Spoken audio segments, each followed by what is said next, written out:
Čia šiandien buvom įsikūrę pas švedus surferius, hostus. Labai faina vieta. Svečių namelis. Išsivirėm košės, pusryčių ir visko, ko reikia. Jie išvažiavo šiandien 7 ryto.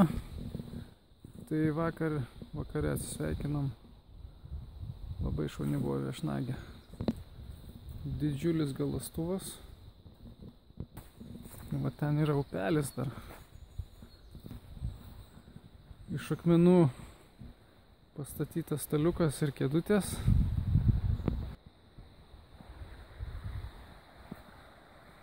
Šiandien pirma diena turbūt, kai ryte nelyja. Galim savo normaliai ruoštis išvykti. Reikės įveikti 90 km iki Karlshamno.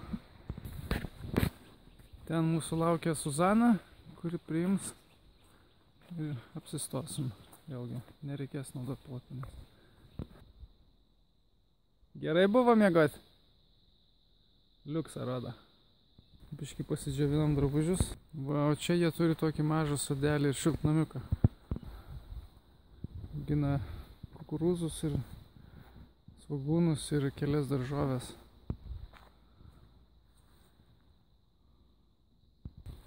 Nežinojom, kur atvažiuosim vakare. Atrodė, kad į visišką kaimą kažkur tais. Ir gali būti, kad neteisingas adresas, bet atvažiavę nesigailėjom.